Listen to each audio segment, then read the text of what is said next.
I am Mahendra Parwad, Assistant Public Prosecutor, Government of Gujarat.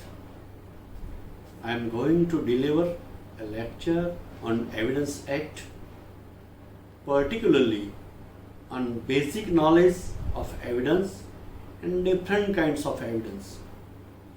I believe most of audience is Gujarati, so I proceed in Gujarati language.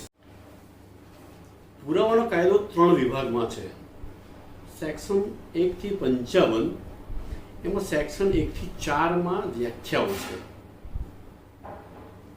અને 5 થી 55 માં relevancy છે. એટલે કે પુરાવો શેનો આપી શકાય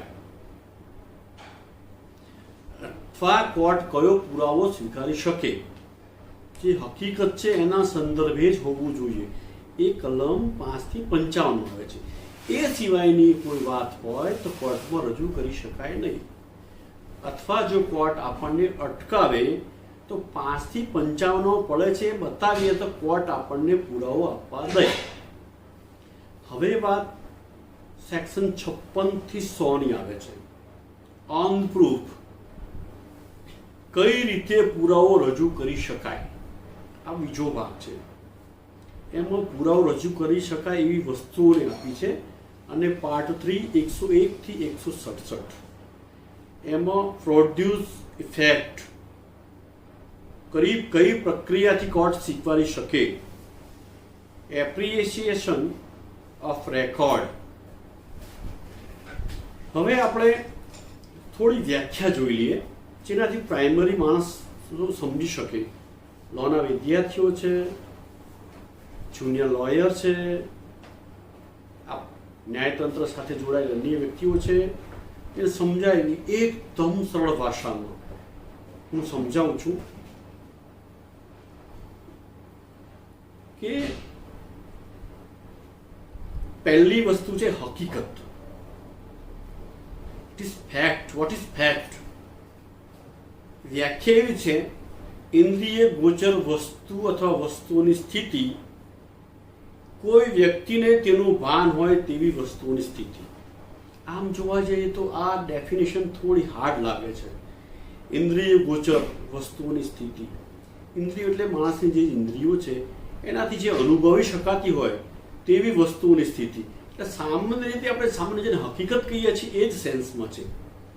આકાશમાં 9 લાખ તારા છે એ હકીકત નથી, કારણ કે આપણે ઇન્દ્રિયોથી ઘણા બધા તારાઓ જોઈએ શકીએ છીએ, પણ 9 લાખ છે એ આપણે ગણી શકતા નથી. એટલે તારા છે એ હકીકત છે, પણ 9 લાખ છે હકીકત નથી. એટલે શરીરની કોઈ પણ ઇન્દ્રિયોથી એનો અનુભવી શકાય એ જ હકીકત ગણાય. જોયું, સૂંઘ્યું, સાંભળ્યું, વાગ્યું, જે હોય એને હકીકત કહેવાય. હવે સેકન્ડ ડેફિનેશન છે પ્રસ્તુત રિલેવન્સી. એક હકીકત જોડે બીજી હકીકત સંકળાયેલી હોય ત્યારે તે પ્રસ્તુત ગણાય. માણસને વાગ્યું છે, હવે એને મારનાર વ્યક્તિ એ હકીકત સાથે સંકળાયેલી છે, પ્રસ્તુત છે.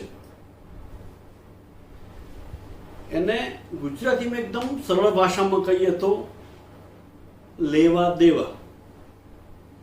સરળ ભાષામાં પ્રસ્તુતને લેવા દેવા કહેવાય. વિદ્યાર્થીઓ સારી રીતે સમજી શકે. કોઈ વસ્તુ એમ કહે કે મારે આના સાથે લેવા દેવા નથી, એટલે અપ્રસ્તુત છે કહેવાય. ત્રીજી વ્યાખ્યા છે વાદગ્રસ્ત હકીકત, ફેક્ટ એન્ડ ઇશ્યુ. કાર્યવાહીમાં બે હકીકત સાથે સંબંધ ધરાવે છે.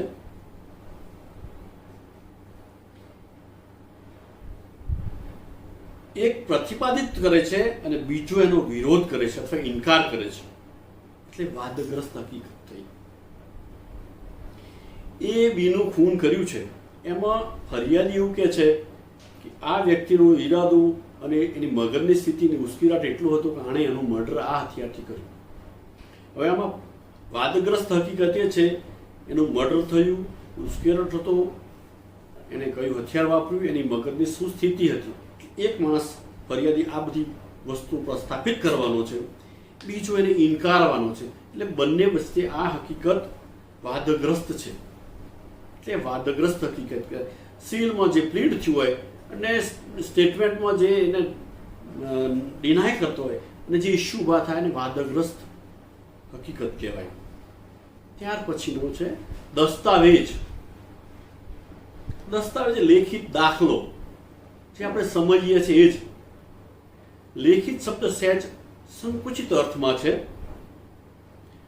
દસ્તાવેજમાં અક્ષરો, અંકો, ચિહ્નો, નકશા, પ્લાન, શિલા, ધાતુપત્ર વગેરેનો સમાવેશ થાય છે.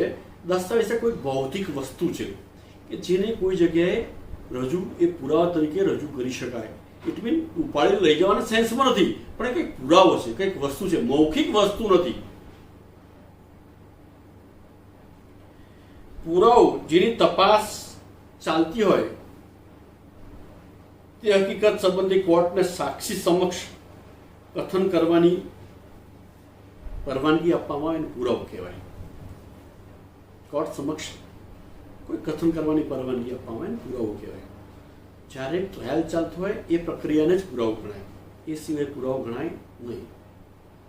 મિત્રો, હવે પુરાવાના કેટલા બધા પ્રકાર છે એ હકીકતમાં જજમેન્ટોના આધારે નવા પ્રસ્થાપિત થયેલા છે.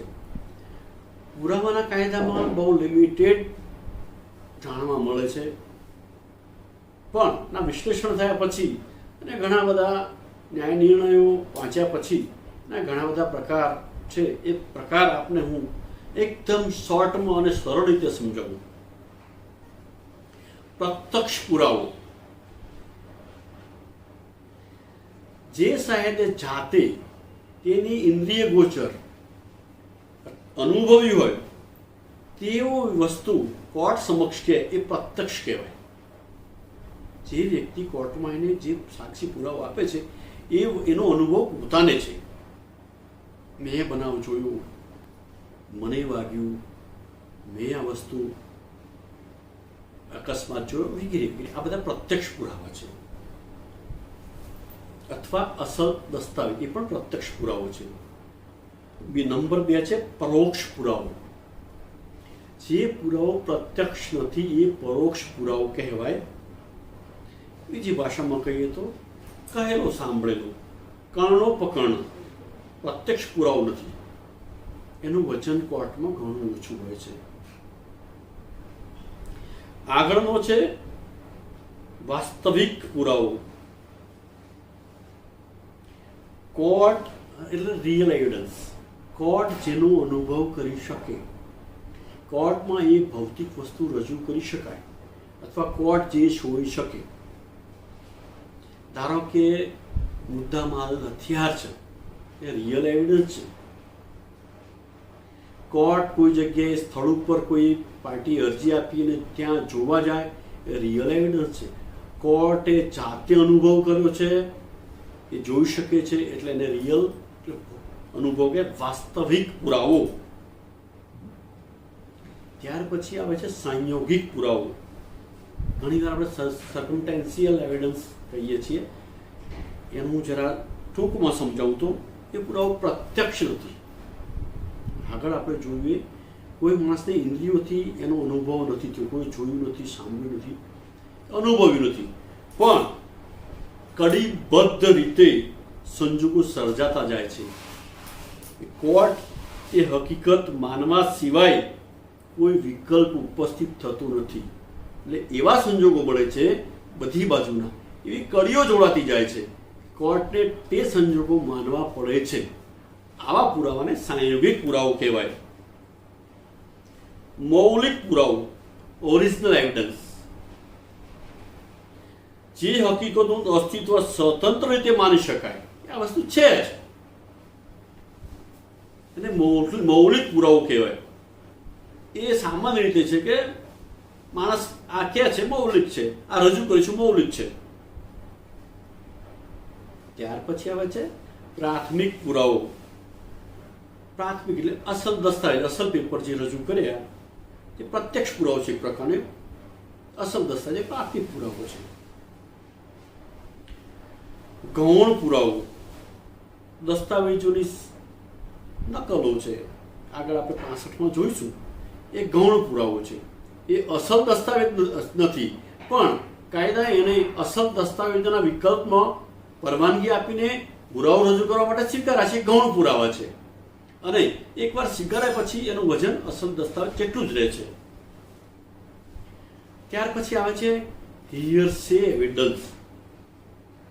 પુરાવાના કાયદામાં ક્યાંય હિયરસે એવિડન્સની વેલ્યુ નથી, પણ એના અપવાદ પણ છે. પુરાવાનો કાયદો 32 ડીડી અને એના નીચેના 8 સંજોગો છે, એ હિયરસે એવિડન્સ છે. પણ બીજા ઘણા સંજોગો એને મદદ કરતા હોય તો હિયરસે પુરાવાનું અમુક રીતે ગ્રાહ્યતા રહે છે અને એને માની શકાય. એટલે કે કહેલો અને સાંભળેલો પુરાવો, એ જે કોર્ટમાં જે વ્યક્તિ જણાવે છે એ પુરાવો કોઈ હકીકત, કોઈ વ્યક્તિને કોઈ ઇન્દ્રિયથી એને જ્ઞાન નથી, પણ બીજી જગ્યાએ સાંભળ્યું અથવા જોયું અથવા જાણ્યું એ આઈને કહે છે. ત્યાર પછી છે ચાન્સ વિટનેસ.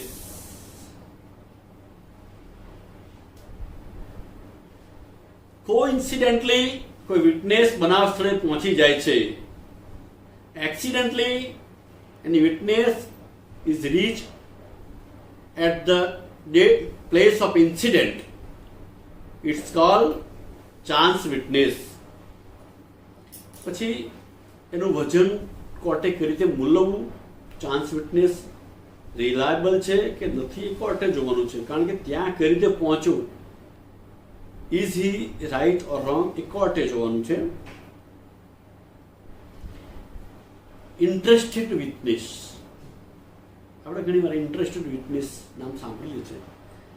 ઇન્ટરેસ્ટેડ વિટનેસ એટલે શું? એવા પ્રકારનો સાક્ષી જેણે આરોપીને સજા કરાવવામાં રસ છે. એ આરોપીનો દુશ્મન પણ હોય અથવા ઇન્જર્ડ કે ફરિયાદીનો સંબંધી પણ હોય. કોઈ પણ રીતે એને આરોપીને સજા કરવામાં રસ છે, એને ઇન્ટરેસ્ટેડ વિટનેસ કહેવાય. એ વિટનેસની જોવાની કોર્ટે સમજીને ગ્રાહ્યતા ગણવી જોઈએ, કારણ કે એમાં ઘણા બધા એંગલથી વાતચીત ચાલતી હોય છે. એવા પણ 2 પ્રકાર છે. પ્રોસિક્યુશન વિટનેસ, એ ફરિયાદી તરફે જે સાક્ષીઓ રજૂ થતા હોય. ડિફેન્સ વિટનેસ એટલે આરોપી તરફે જે વિટનેસીસ રજૂ થતા હોય ડિફેન્સ વિટનેસ કહેવાય. આ રીતે ઘણા બધા પુરાવાના પ્રકારો છે. આપણે